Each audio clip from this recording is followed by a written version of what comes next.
Hi, everybody.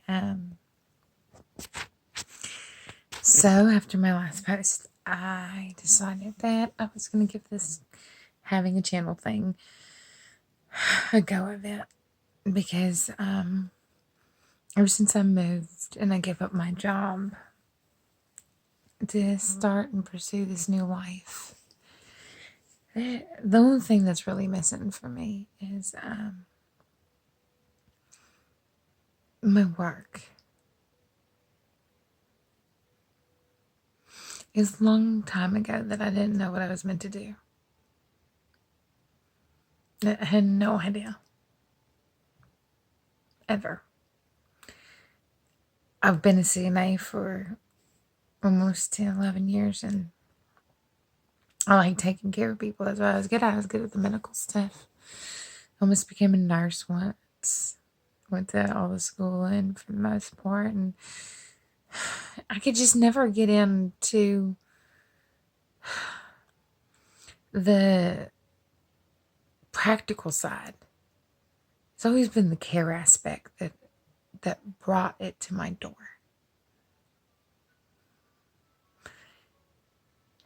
And then 3 years ago, I got offered a job working with kids, adolescents, 12 to 17-year-olds. And even though that I went through some rough times at my work, I think that was the best job I ever had. One, because of my work family, and two, because I found this thing inside me. It was this thing, this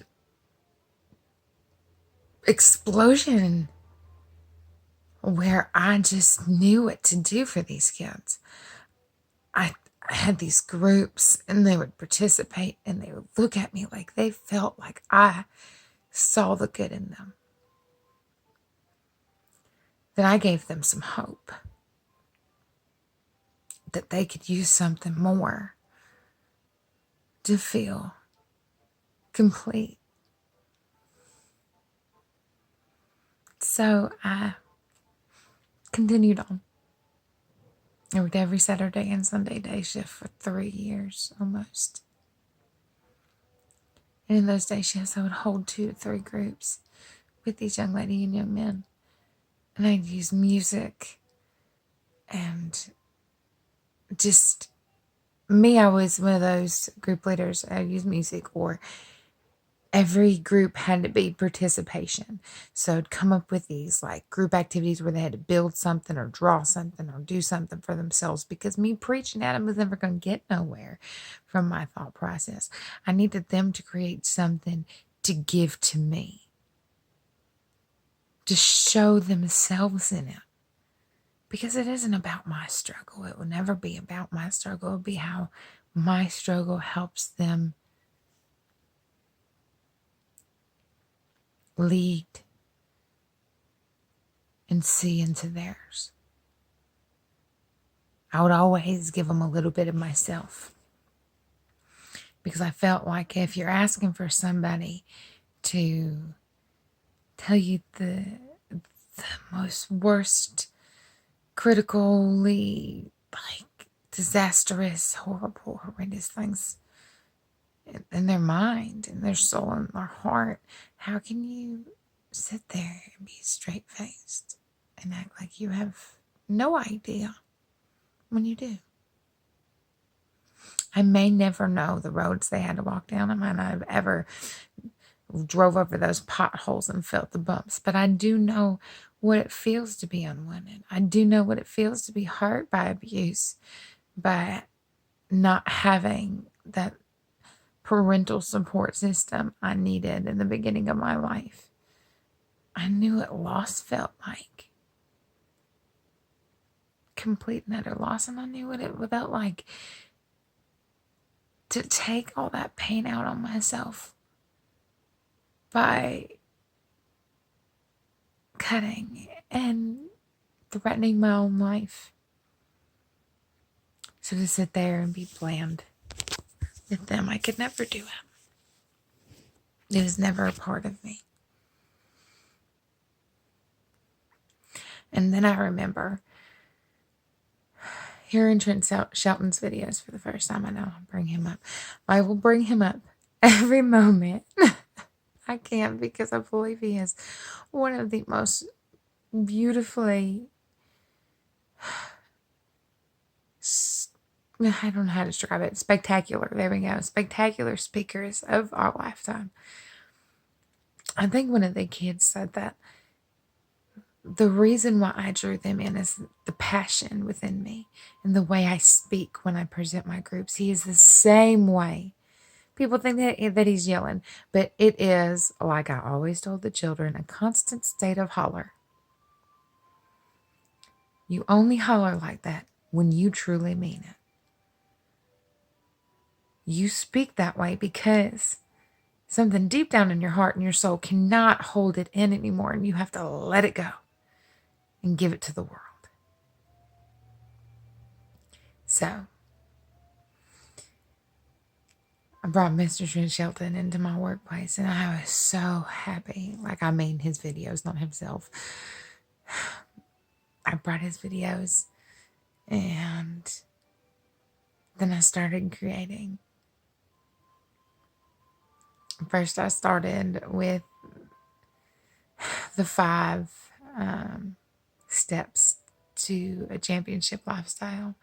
And then there was the why and why not group. And then the make a change. Never quit, which was a fish tank. It just keep swimming, Nemos. And then there was the storm cloud. One of my favorite was the garden. Your fire doesn't bloom in its environment. You need to change the environment in which it grows, not the flower. And it put that quote up across the top of the wall. And it made all the children draw flowers. And then one time, when I changed it up for the next, I took them and they cut out petals from all these rainbow neon note cards. And to see them create something, it's just this part of me. So this blog is not just about me. It's my diary.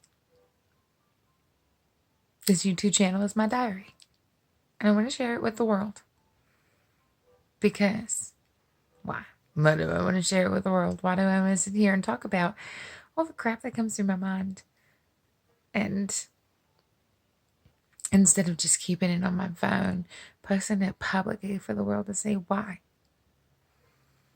Because of my children.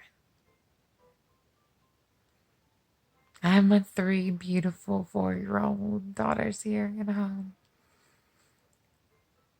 But when I was working at that hospital, I had hundreds of kids. Some of them still call me mama, which is flattering. But mostly, I just liked that they trusted me enough. They let down their guard and let me talk to them. My favorite was the stubborn ones. The ones who would curse me out the first day. And I always tell them, you get more smiles with yeses. You get more yeses with smiles than you do with frowns. You know, if you put a little sugar in it instead of vinegar, I mean, people would actually give you coffee. It's the stupidest thing ever. But, like, man, some of these girls were mean. But they would just sit there, and I would wait. And I would wait for them to have that moment where they drop that mean guard down. Because most of the time, it's just this guard they put up because they know the world is a little bit on the hurtful side. So I'm doing it for those girls and boys and all the other ones in between. Because if my message, if my talking about my life helps anyone, even if it helps no one, it's worth it. Because I know there's room for it. At least I'm hoping there is.